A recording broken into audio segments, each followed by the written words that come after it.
everybody. Welcome to the Daily AI Show. It is Thursday, November 13th. And yes, I did just have to check the date on my computer to know that actual date, because it feels like all the days are running together these days. I am Beth Lyons. With me in the studio today is Andy Halliday. If you are joining us in our chat, thank you very much. Cisco, Justin, AA Ron, yes, and Greg. Welcome, everybody. If you want to come down and chat with us, where you can chat with us in the YouTube Live. We can't chat back in LinkedIn, so that's why we say come join us in the YouTube Live. At the Daily AI Show. And you can also follow us later in the community, the Daily AI Show community.com. And we're at the dailyaishow.com for our newsletter. If you are listening after the fact, we still want to hear from you. Definitely reach out to us and let us know what you think about that episode. All right. So that out of the way, Andy, what's your first news story? Well, the big top of the newsletter's news today is the release yesterday of GPT 5.1. So GPT 5 has replaced with a router kind of logic almost every other model. And recently I've started to notice that model developers who've proliferated their model versions are starting to deprecate the older models just because they're falling into disuse. But one of the problems that's emerged is a lot of complaining, even on our show, about GPT-5 and its behaviors. And GPT 5.1 is a very fast release to try to address some of those issues. But it was really released and discussed in a beautiful article, basically, in OpenAI's release and on her Substack by the main developer of I forget what the specialty area is for her, but anyway, I commend that. And if you get a chance to read it, it's really well written and really explains in very clear and easy to understand terms what they've done to GPT-5 to create GPT 5.1. Overall, it improves the performance and enables more customized behavior. You can basically, as we were discussing yesterday on the show, you can kind of give it instructions of how you want it to be with you, and that gets away from a sort of centralized personality that many find objectionable, even though some may find it appreciable. So it's this personalization of the model's behavior and personality in acting with you and speaking with you. That I think is the principal advancement of 5.1 over 5. So what have you learned about it, Beth? Well, it seemed like there were two models, two versions, an instant and a thinking. It does still seem like it's a router, so it's going to decide whether you should get instant or thinking on its own, although you can probably call for them or request it and that kind of stuff. The other thing that I thought was interesting is the acknowledgement that 5 is just not going to follow your instructions. There's no prompting perfection that we can give you. We're just gonna hard code it to not argue with you or to say, that's nice. One of the examples that they showed, that OpenAI showed on its page talking about this, was requesting 6 words and answering 6 words. And both the 5 and 5.1 said, great, doing it in 6 or something like that. And then 5.1 did it in 6. And 5 was like, yeah, no, let's talk a lot about this. This is going to be really great for you. So that I just found that really interesting. I also think the personas are kind of interesting. I don't know if you guys have talked about that, but yeah. So there are personas that seem to me to be getting back to first Sam's idea that like the idea of one model, single source of truth that's going to be experienced the same for everyone is not a thing. that's not going to be a thing at all. We introduced individual memory, and so now it's going to be personalized to you.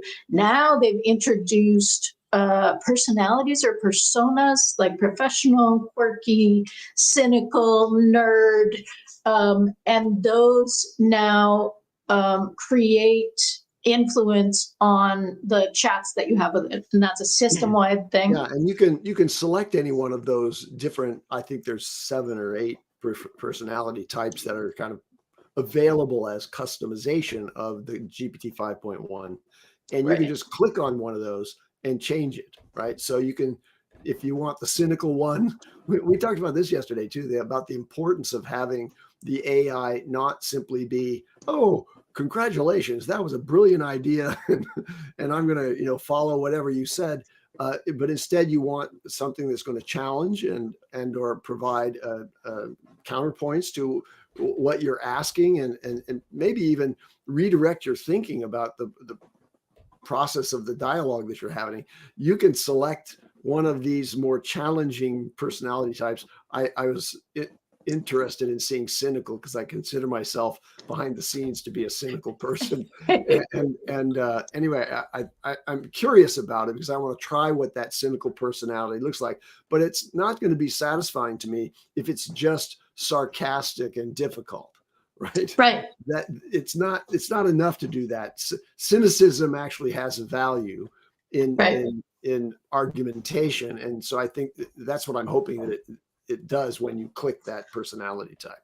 So regular watchers of the show know that I have a newsify command that executes a particular kind of result for me in ChatGPT, and that's part of the memory system for me. But when I did newsify on this story, and particularly on the personalities, it gave me combos of personalities, and I was like, wait, can you turn multiples on, right? Like you want friendly with a little cynical, or friendly with a little and I want a slider that I can adjust the combo, right? But I was like, is this possible? Yeah. And the answer was no, it's not possible. You have to select just one, but then you can prompt within it. So I found that interesting. Once again, AI is giving you the most probable response, not necessarily the correct response, even in their own documentation. And of course, any new changes are not in the training data. They're in, if they're anywhere, they're in the code, right? Or their system instructions that we don't get to see. But so this idea of multi-selecting personality types makes me jump way ahead to, we had a temperature parameter that was exposed previously, and you could adjust the temperature in order to kind of, boost the creativity level, if we can call it that, or the randomness level. And there's a slider idea behind that. And then I imagine if there are articulable personas, wow, I want a graphic equalizer for that. I want to be able to, slide up the numbers on each one and see, find a balance and actually say, oh, here's a profile of this combination of personalities that actually fits and satisfies me in almost 80% of the, interactions that I do with the model. Right. And then it would function kind of like a spice cabinet, right? So you have the spices, you get to choose. For this meal, we're going in this direction. For this meal, we're going in this direction. All right. You're another $100,000 idea, that we threw out there. All right. If you've just joined us, what we're talking about as the spice cabinet and multiple sliders is not a feature of ChatGPT's personalities or personas. It's just one that we wish were. All right. So I am going to bounce to Google has introduced, I wish Jyunmi were here, but Google announced new Pixel features. And one of the Pixel features is a private AI compute. So notifications, summaries, prompt-based photo editing, those kinds of things, Gemini edits and messages.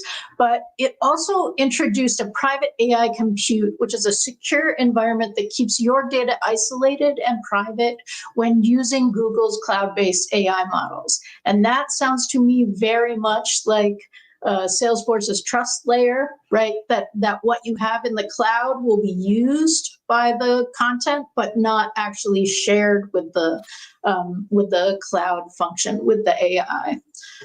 And I think we're getting. I think there are so many ways to get to. You can trust us. Your stuff is private. That still the average person is just not clocking that, right? Like, I want to upload this. Oh, it has personal identifying information. Of course, I shouldn't add that, right? But it has access to everything else. I mean, there is, for me, there is a little bit of like, well, Google has been tracking my Gmail for years, right? And that information, I'm not hiding what I say in Gmail. It's my main address, right? What about you, Andy? What do you think? I don't know. I may be the worst person to ask about issues of privacy, because I'm just not very effective at maintaining my privacy, and my information is so overexposed, and I keep getting the warnings on my machines that say this password has been exposed in multiple breaks. Change all your passwords, and I'm like, I just don't have time for that. And I've struggled with using password managers, etc. In addition, you're warned not to put so much personally identifiable information on the web, in your social media or elsewhere, because someone can then use that information to, basically impersonate you, steal all your accounts, etc. Well, I started a startup way back in 2004 called Our Story, which basically put my entire life story out on the internet. So I'm a bad case example for that. But I believe in privacy. I believe in your rights to privacy, and I think that all of the steps that are being taken to move us in that direction are very important. Yeah, absolutely. So, do you have another news story? I do. I want to talk about world models. So we spoke about them yesterday, and mentioned the major companies that are working in the development of development of world models, which is taking the basic text orientation of large language models and redesigning AI towards something that can reason based on more grounded logic and rooted principles that are learned from the actual action reaction experiences that we have in the real world environments. And this is important for robotics, etc. Well, one of the main labs that's doing that is Fei Li's World Labs. And we talked about them briefly, but they just released their first commercial product. And we didn't know about that yesterday. It just showed up in the newsletters today. And it's called Marble. And it's like at the low end of the eventual world model challenger to the general intelligence capabilities of transformers, etc., which are focused on text understanding and reproducing, talking, and even thinking in words. So Marble starts out at the low end for 3D environments, and it's prompt. You take your text prompt and say a photo or a video, or you can sketch a 3D layout, and it'll create automatically a persistent and editable and downloadable 3D environment. So you can just tell it something, and now it's going to create a world model. Remember, we talked about the application to training robots in simulated environments. NVIDIA is a leader in this space. Google DeepMind is another leader in this world model development that's essential to creating a more natural human-like intelligence, because we develop our intelligence by interacting with the real three-dimensional world. Okay, there may be multi-dimensional worlds beyond that, but we get to play in the three-dimensional world. Okay, it's their first release, and it positions the company as one of the leading world model providers, but with a focus on gaming, VR, and robotics primarily. Now I want to jump over to something that also hit the news today, which is another world model developer, this one over in the Middle East. Okay, now just as context for this, I want to mention that Microsoft last year or earlier this year, I think last year, yeah, it must have been last year, they announced a major investment providing huge funds to a number of different countries and entities in the Middle East to assist in their development. And of course, to kind of plant a flag for Microsoft with data centers and with the use of Azure as a platform for those things. Now, there's an organization, a group of researchers called the Institute of Foundation Models, and they are at the Mohammed bin Zayed University of Artificial Intelligence, which is over there in the Middle East. So there's a special university funded by the incredible, natural resources wealth of the region, and with Microsoft's assistance. And they have their sights set on world models. And they just released a world model called PAN. Now, here's the interesting thing about PAN.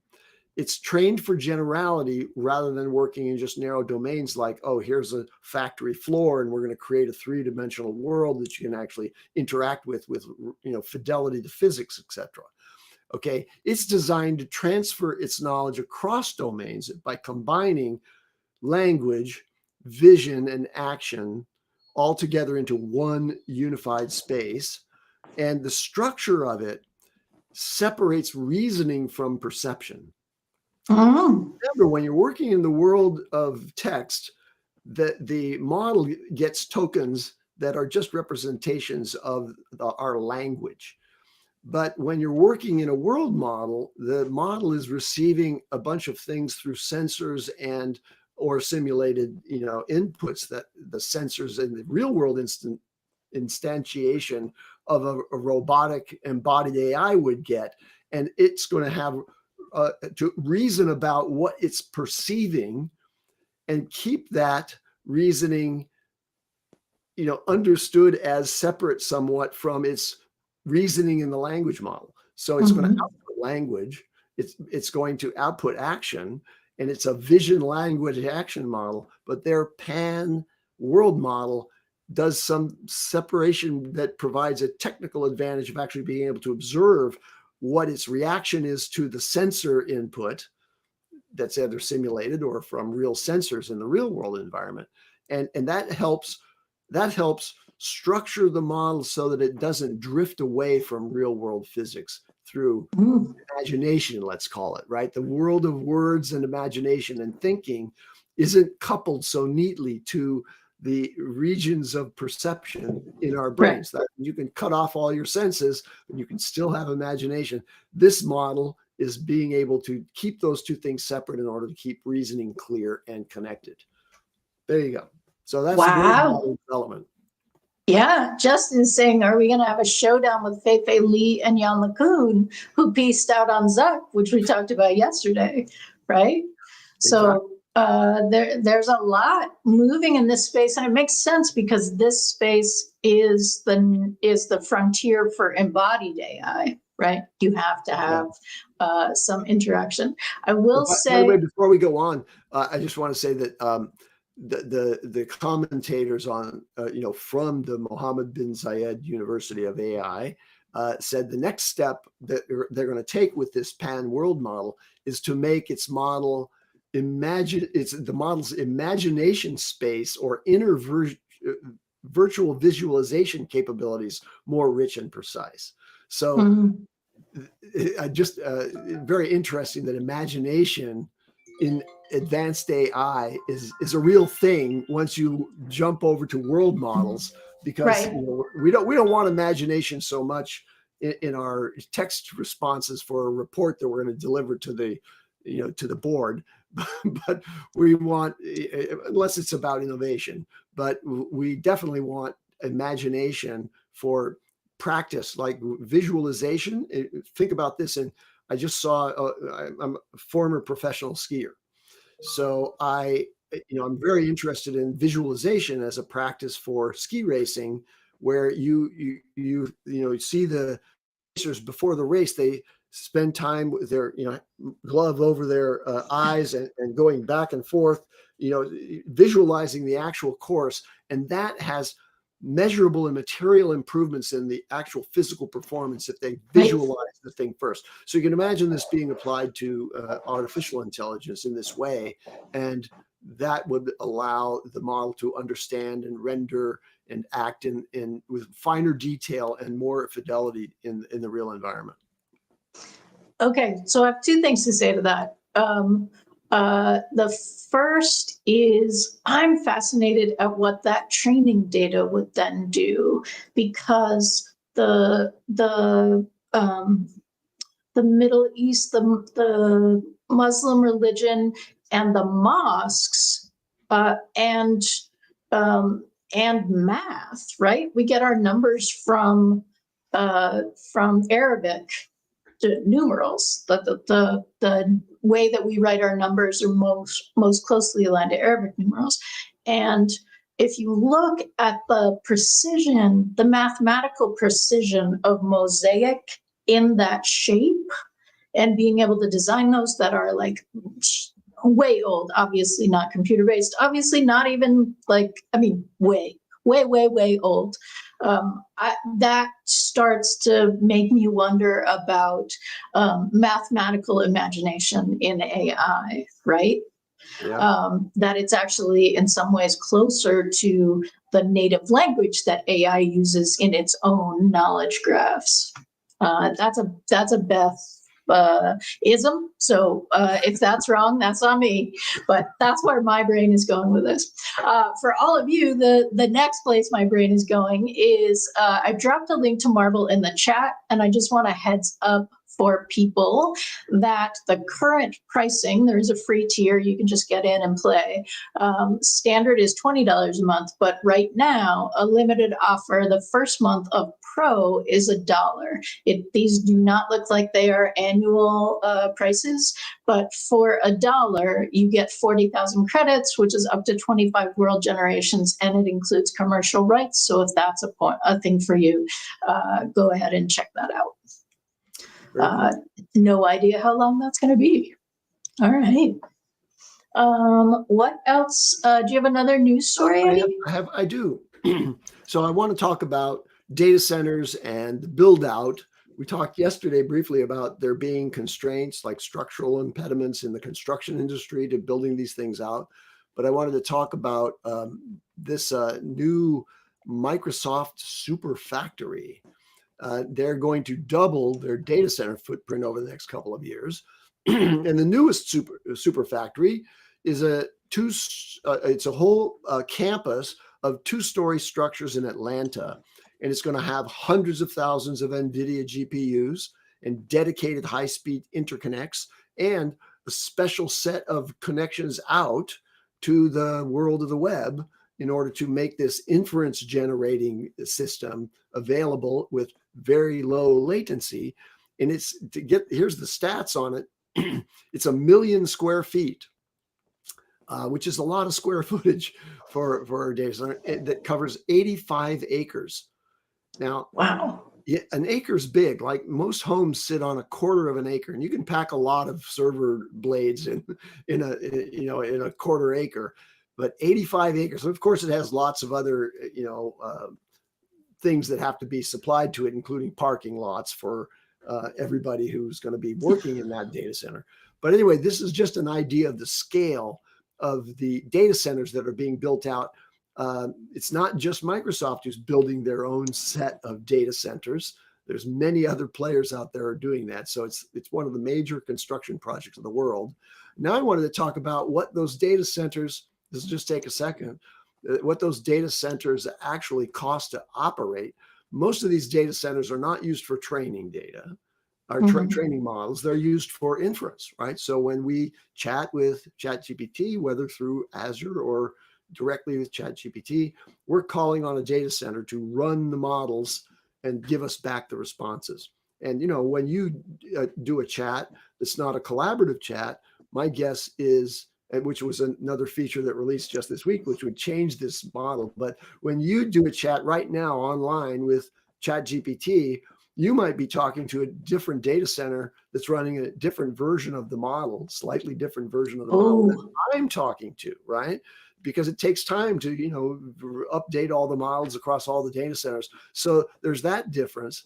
And the fact that they've just added collaborative means that all of the people involved, wherever they are in the world, have to be talking to the same inference engine, right? Ooh. So that means, I think, that it has to be happening within the same data center because of this multiplexity of the way that we access these models. Those models are being hosted, for example, by Cloudflare at the edge of this content delivery network. You can access models that way as well. So anyway, I'm rambling, so let's get to the stat that's really curious, which is in the first half of 2025, OpenAI spent $5 billion with Azure as a source of inference generation. And that is continuing through the end of September, so where this is being tracked. And that company's inference cost has risen consistently over the past 18 months. So it's up to $5 billion for a 6-month period. And its inference costs easily eclipse its revenues, right? So for the $5 billion of inference costs, you're not getting $5 billion of revenue from the people who are asking for that, because a lot of it is free, and a lot of it is at $20 a month, and that's not accumulating very quickly, despite the huge numbers of people who are using ChatGPT. And they're not using it intensely through the day. Among the 800 million users are many, many people who have an account and haven't looked at it for 7 days, right? So we don't know what the distribution of utilization is, but we do know that $5 billion cost, that's money going from OpenAI over to Microsoft to pay for the inference generation, is far, far greater than what it's getting in revenue. So eventually they hope that turns around. And that either means that inference isn't going to go down to zero, as many, the cost is still there, but the price to us will continue to be very low or close to zero. That's got to change ultimately in order for this to rebalance and actually be an ongoing, sustainable kind of economy. So that's interesting, because Geoffrey Hinton, who is considered by many the godfather of AI, and left wherever he was. Was he at Google? He left so that he could speak his mind and not reflect on his companies.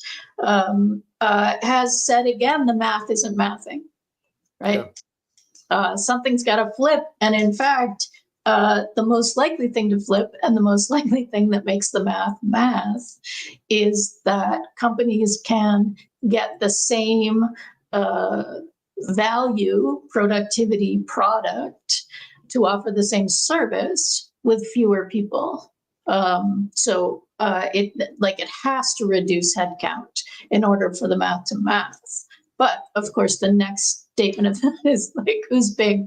Where is that money coming from if there's giant amounts of unemployment? So all comes back to, yes, many of the people who are involved in AI, and many of the people who've been involved for a really long time, are some of the core proponents of a UBI situation, because business needs people to buy business. All right, cool.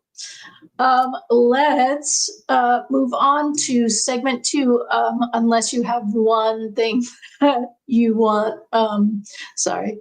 No, I don't think so. I just got Jude's cowbots and methane gas reference. Actual cows produce methane gas, but apparently cowbots do not.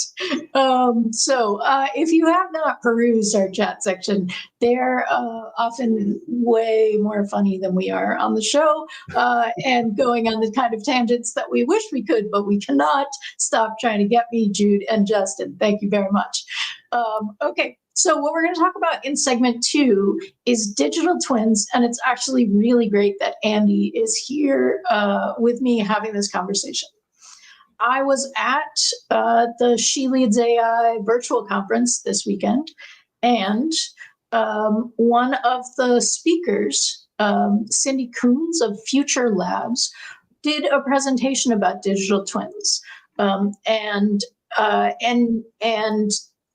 her own use of them, and her process of using them, and that's proprietary.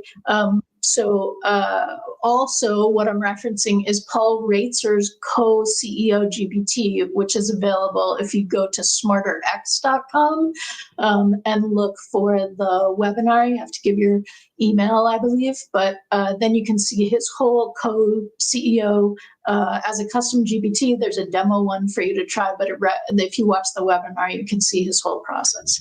And the idea behind this is, are we at a place, and both of these people are saying absolutely, where we can give AI enough information about us, and enough depends on what you want your digital twin to be able to do. But the idea in this is that it becomes a digital representation of you, often with a particular focus, right? So I have a specialty in improv and musical improv. I have a specialty in as a caretaker for someone in their dementia journey leading to their death, right? These are pieces of me. They all exist in me, but if I were going to put like expertise in them, I would create them as two different digital twins, because that would make those segments cleaner. And AI is now at a place where it seems like we can start to really use it as something that allows you to consult with yourself, right? We've heard stories kind of all the way up. And I know that is like your digital representation of you going back to your life, right? Your startup. I'm curious what you're thinking about it. Well, when you framed it as consult with myself, I had to laugh. I was chuckling inside, because I don't want to consult with myself. I already know what I'm thinking, right? But I do see it in the context of, the progressive forgetting that happens as a natural part of our brain's processing. And so if I could capture perspective, point of view, etc., that was historical for me, and based on experiences, and the knowledge base about me is richer than my own special recollection skill, which is a special needs recollection skill, then I can see that being applicable. I wanted to just quickly point out that the term digital twin has been used for things other than preservation and accessibility of human knowledge, right? Yeah. It has been used even in the context for NVIDIA, for example, of a digital twin of your business process, or a digital twin of your factory floor, so that we can then understand the interactions, both information flows and physical flows and decision points. And that's a digital twin of a real system that's out there today, in order to apply AI to that. But we're talking here narrowly about the digital twin, which is an accessible archive of human knowledge, personality, and expertise. So anyway, go ahead. Yeah. And I want to say that Paul's is probably a little bit of a bridge between the two, because his co-CEO is informed by their business process and like their revenue structure and all of that, and that would potentially be updated. Now that unless you've set up a system, that's likely a manual update, like go and review it every 3 months, or add new like revenue documents or something like that. But that his thing is much more focused in terms of being like the co-CEO, the digital twin of that, but is very anchored in their business also. Yeah. So there's training a digital representation of yourself is a heavy load. There's a lot of work involved there. Just even trying to decide what's going to be added to that is a selection and editing process that will take hundreds and hundreds of hours, in my view, having attempted previously to try to capture in media memories and writings, just even the recollections about events in my life. basically think about it in the context of a business school class where, okay, I have a lot of business experience in the C-level application, whether as a president or as a chief operating officer or as a CEO. I could write business cases for the rest of my life about things that I've done, but I don't have time to write those business cases. And I would have to write them or be interviewed about them, even just recalling events that are relevant to the decision process that I applied back in, I don't know, 1989 as a president of a small company. Well, just capturing all of that is the heavy load in my view. Now, there's other applications for digital twins that aren't as difficult as that one, which is capturing, the full expertise of a person in order to retain that and make it accessible as a co-CEO. And so let me talk about what the three main applications of digital twins are. So the first one that we've been talking about is really kind of corporate knowledge management. If I'm a CEO and I want to have access to the great wisdom of, my predecessors in that role, in that specific company or whatever, I would really like to have access to a digital twin of them, even after they've gone off to go fishing in retirement. Right. The next one is you now have a lot of creators and experts out there in the influencer market, and a digital twin of that person can be created in order to scale access to those people. That can include influencers or educators. It could also apply to different kinds of professions where, I just really want to make my knowledge available out there, but it's in a narrower domain that way. It's not about my full life history, as I was saying, is a big, big load. And that's the third one, which is for personal legacy. And that's like posthumous AI avatars for families, but also just, a digital twin of me that's more accessible than I am, to the progeny that I have out there in the world. Not very many in my case, but imagine if you have quite a number of children and grandchildren, and they all want to be able to consult with your, co-grandpa, then, that's a bigger thing. So you got that personal legacy preservation. You got corporate knowledge retention, a very important application of this, employee expertise, and institutional memory so that we don't forget things that are essential to avoid mistakes of the past, and then influencer expert accessibility. So I wanted to paint that, and then I'm going to share with you after we hear from Beth. I'm going to share with you the main platforms out there, because there's been $150 million of venture capital raised for these purposes, just these purposes, human knowledge, digital twinning.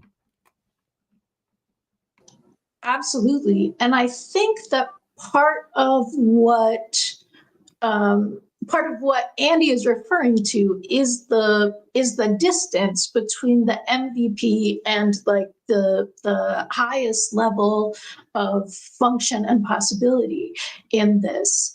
And I would say that that Cindy and Paul are a little more. Cindy's probably actually in the middle of that, if not higher. Paul is probably a little lower than that. And my question or interest is, where does the value start? And I think one of the things that people have found in this is that you can start getting value out of your digital twin fairly early on. And if we're truthful, when you allow AI to start compiling memories of you, they are giving you a digital twin profile. Right? I have clearly scared ChatGPT within an inch of its life, because while GPT-5 does occasionally give me sentences, everything else is like, this is a bulleted phrase in alignment with your request for always bulleted phrases. Even when it's like writing me a poem, there are individual bullets on the line. Like, it's just want to be clear, there's not a paragraph here. So I think that what we're finding, or what people are finding, is that there is value even in the MVP version. And as you continue to add, that there is more value. And also just to go through, be aware. Andy was aware of this and had the idea. years ago, and so started compiling large amounts of data. I don't have that large amounts of data because that was not in my thought. I was Yeah, not trying to save stories. what I learned in the process of building that startup, we got venture capital funding for, a total of close to $7 million, which was back in 2004, was a big Series A round. Um, what I learned in that process is that one, you're probably the one person who's really going to, be interested in all of that collection of information that's going to be the foundation of your digital twin. So, think about all the work that's necessary, and will you get personally some usefulness out of it? And the second thing is that it's virtually impossible to make this multimedia, because the formats of the archives that I have for my family legacy, if you will, as a part of that, are in VHS, some 8mm video, but I have literally more than probably thousands of hours of video tapes, like magnetic tape video, sitting in boxes somewhere in a storage shed on this property. I don't have the time in my life remaining to look at them in order to figure out what's on them, much less decide, oh, this is a little clip of, or no, I'm going to take, not 30 seconds, but I want 45 seconds of this one to put into the AI. It's like, it's not going to be multimedia. So there has to be a different process by which you assemble this digital twin. And the assembly of those digital twins that's happening right now with the product that you've been introduced to at the Create conference. And by the way, the outcome of what you get if you join the Tony Robbins, Dean Graziosi wagon train, and you generate your digital clone, is a digital twin of you with a very rudimentary collection of data. Right. And it's basically an AI that can talk to you about that data. And you can talk to that AI about that data conversationally, and possibly ultimately with a video avatar. But it's really a function of how much information you can collect about yourself, and then how much time you can invest in incorporating that into some system that you can use to actually represent, in fine detail, a representation of you for the purposes of legacy or institutional knowledge or whatever. And that's just, it's daunting to me, and I don't see a way to make it happen easily. And then there's the further question of whichever platform you commit it to, you have to be confident that that platform is going to stick around. And it's going to, because ourstory.com didn't. It didn't. Right. It was way too early. And it was a collaborative platform for developing. I tried to make it easier by involving your family members and or your teammates to actually add to it, but nobody has time for that. So they're not going to step up like you might.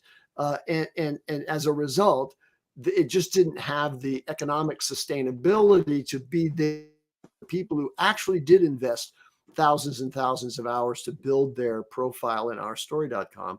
And all they could get at the end of the day for that was a download in some format. I actually missed the opportunity because we sold it to another company, and that company didn't use an updated email for me. They had the original ourstory.com email to notify me that I had only expiring time to download all my information. And so it was lost to the ether. And all of that work that I invested in building that platform. So anyway, those are all issues that you have to address. And so take advantage of the idea of digital twins, but be careful where you're putting it. And one of the companies that's been funded to do this actually has an edge computing version of this. Nice. So they don't have to be reliant on. Now, by the way, I would be very, very confident to rely on Google if they provided such a platform for creating and sustaining a knowledge base about me. Then that's personal and it's private. I would commit it to Google because I believe Google is going to be around. But some of these other companies, one point of friction is, are they going to survive? The other one is, can I afford $25 a month for the rest of my life and for my, progeny to pay to keep that digital twin alive? I'm not sure about that. So, comment, Beth, and then on all of that rant, and then I'm going to talk about the 5 leading platforms out there that are doing this work. All right. So I think that you should always own your data, right? You should always have a backup of your data that is important for you. I think that it is likely another one of those 80-20 principles, that 80% of you're going to have 100% of the data and 20% of it captures your personality or the things that matter about you. And Andy, for me, that's more of why why video may not be a key part of it, because we're so particular about faces. We can tell if something is slightly off, and I'm just not sure that video capture, video generation is there right now or worth it. Much more likely that that a voice clone could be made, and so they can hear you and hear the way that you would talk about something based on a model made on listening to you talk about things, because that's one of the reasons you've said that this show is important, because there's now a huge record of you talking, right? Like of your ideas. And you know what? I would be dependent on you or Jyunmi to help me figure out how to get those videos off of whatever the platform was we were using before. And maybe that's all expired. I don't know. We don't really have we have YouTube videos, and I could have the collective, but we also, this platform that we use now, and I think the previous one as well, also stores just the feed about me, which would largely be difficult to parse without the help of, advanced video editing tools, because most of the time I'm just here like this, listening carefully to you.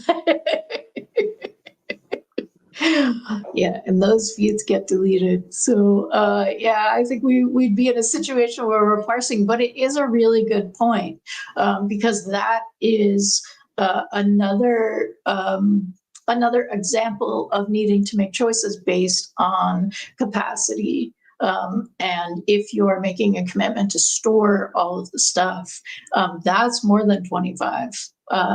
That's more than $25 a month for access to that. Okay, so shall I run through the list here? Yeah. Give us the 5. The first one is called Delphi AI, and it's the leading platform. It was founded in 2022, and it got a 16 million Series A. So they worked from 2022 to June of 2025 to build out the platform, and then they got a 16 million Series A based on the success of their angel funded and early stage investor funding, and it probably cost them a few $1 million to get to that point. But now, in addition to Sequoia Capital leading that round, Menlo Ventures, Anthropic's Anthology Fund, a bunch of others, smaller venture firms and individuals participating in that $16 million round. Their seed in September 2023 was just 2.7 million, and they probably raised some other angel funds around that. Okay, so they have this digital mind architecture, and what makes them notable is that they already have some major players using them as the platform for their digital twins. Arnold Schwarzenegger, who has a lot to speak about, not only with respect to his acting career, but he was the governor of California, right? And he's a political figure. So he's chosen Delphi as the platform. The Harvard Business School has an initiative internal there called the HBS Foundry. And on it now, utilizing the Delphi platform, you can talk to several of the professors. It's new and it's only available to alumni at the moment, but I can talk to one of my classmates who's now the head of the entrepreneurial department, Professor Tom Eisenman, who's also responsible for this AI initiative. And I can have an interaction with him that doesn't know who I am actually, but can pretend that it knows, oh yeah, hey Andy, good to see you again, that kind of thing. But it's only been trained on his, formal professorial publications. And one of the distinctive features of Delphi is it doesn't share that data that's training your digital twin anywhere for model training or anything. And it's also confining the responses to that corpus of data. So you can't ask personal questions about Arnold Schwarzenegger, and what was it like being married to Maria Shriver, right? Unless he wrote something about that and it's been put into that system. So Delphi, Interesting. it's expert knowledge, collection and accessibility being used by Harvard professors, and also, and not no Broadway, but just an early pilot, because remember, they've just kind of come out of this year. Then that's Delphi AI. The second one got their 10.3 million seed just in November this month, okay? And led by Mayfield Ventures, which is a major venture capital firm here, probably one of the major players behind Google, if I recall correctly. And it's called UR.ai, the capital U, ARE.ai. And it originally started a while ago in 2024 as Eternos, with a focus on this personal digital legacy and preservation of a human life. But they've pivoted, and the seed rounding of 10.3 million is focused on something a little different, which is professionals and creators and the accessibility, just like the Delphi model, which is getting a little bit of traction. And so they've pivoted, become, instead of Eternos, which is this kind of apocryphal, here's the crematoria, and here's my Eternos archive. That's a little, somber. Instead, they're going towards creators and so on. They're notable. They had a lot of press that came out around a person who was terminally ill named Michael Baumer. I think somebody in the chat can figure out who he was, but I think he's a notable person in history, recent history. And he spent 25 hours using this platform to create his digital replica before he passed away. And then there's the third one, which is called Viven, VIVEN. And it got a $35 million seed round in October, led by Foundation Capital, which is a major player. And Mayfield was also investing in this. So Mayfield Fund has two investments in this area. So they really believe strongly in this. Typically, you just make a decision, you invest in one such player. But this is a slightly different one. This is an enterprise-focused digital twin platform that creates an AI model for every employee. So you can see there's a differentiation there between what UR.ai is doing and what Viven is doing. And it has a specialized large language model that's been fine-tuned for each employee, and it's grounded in fine-grained employee context. So they have probably done something pretty special to get that much of a seed round that captures employee expertise and makes it accessible to other employees and reduces knowledge loss, institutional memory, retention when there's turnover in employees, which is going to happen, right? We know from AI that a lot of employees are going to go away. Well, let's try to capture their knowledge before they do. Okay. The fourth one is called personal.ai. And this is this personal language model idea with multiple memory layers. So it can, remember various aspects of your life. And this is the one that has edge deployment. So you can put it on devices, and you do this really locally. If you have a sizable multi-terabyte network attached storage drive, and you use the edge deployment model of that platform. I don't know what the cost is for the software part of it, but you would run it locally. I don't believe it's open source. This has been around for a while, but they've basically moved towards this direction. And its focus is on a digital twin for personal knowledge management. So think of it as being an extension of the collection of your Notion database or your Obsidian database. Instead, you actually train a digital twin based on that plus lots of other things like videos of you doing presentations or whatever, and all of other writings that maybe aren't a part of your knowledge base. And this becomes a personal knowledge base for personalized AI applications. This is the consult with yourself one, right? And or the personal digital clone that's smarter than you in some respects, and can be acting as your assistant. That's personal.ai.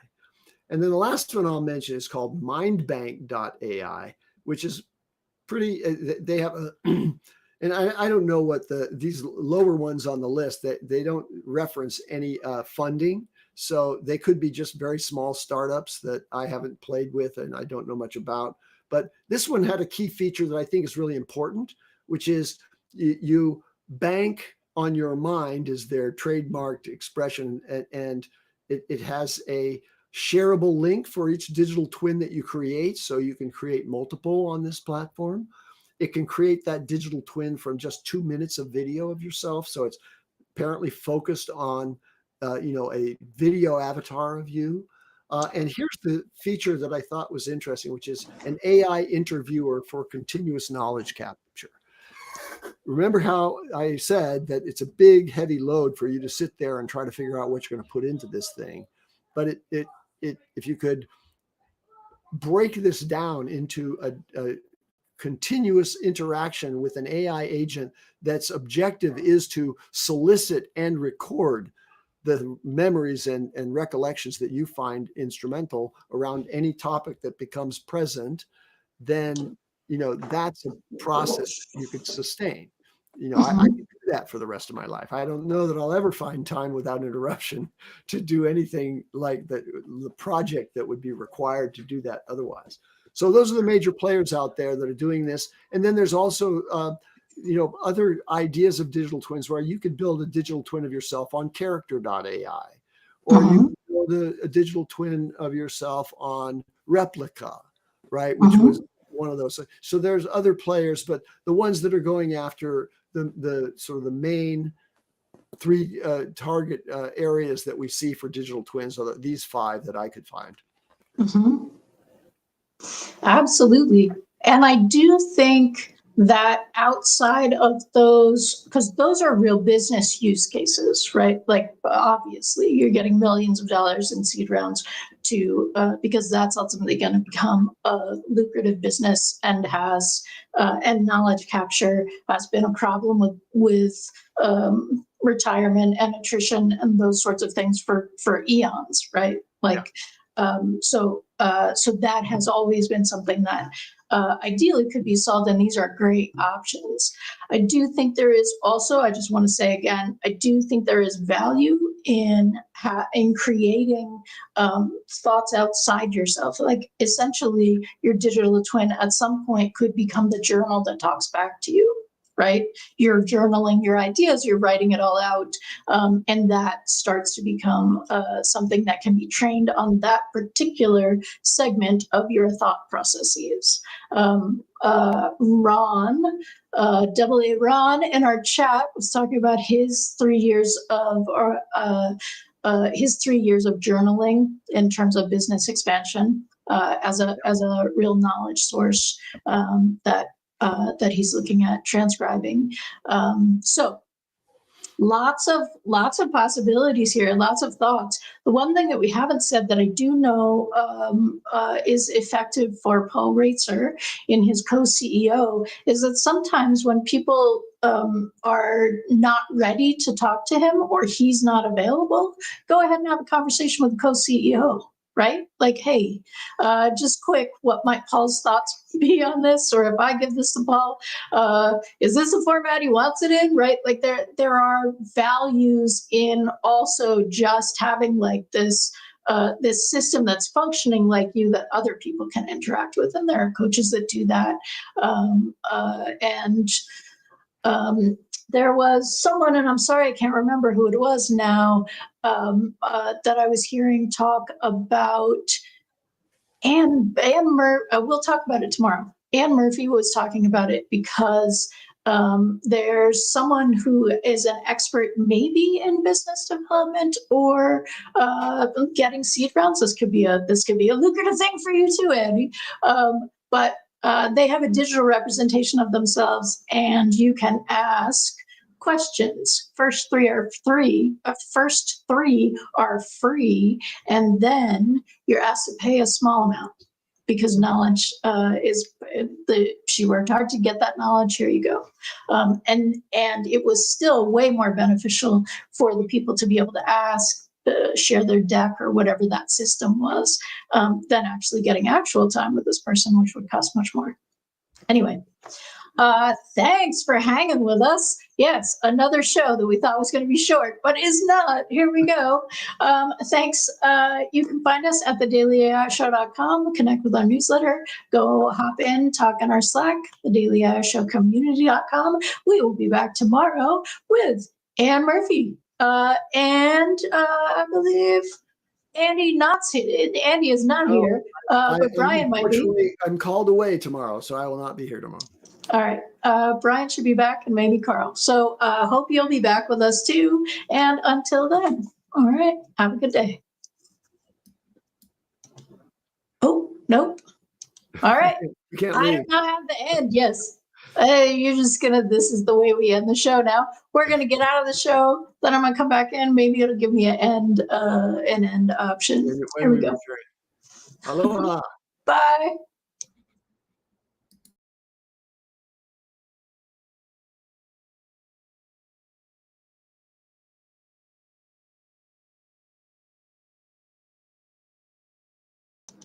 And now I have an end stream button. So officially, here we go.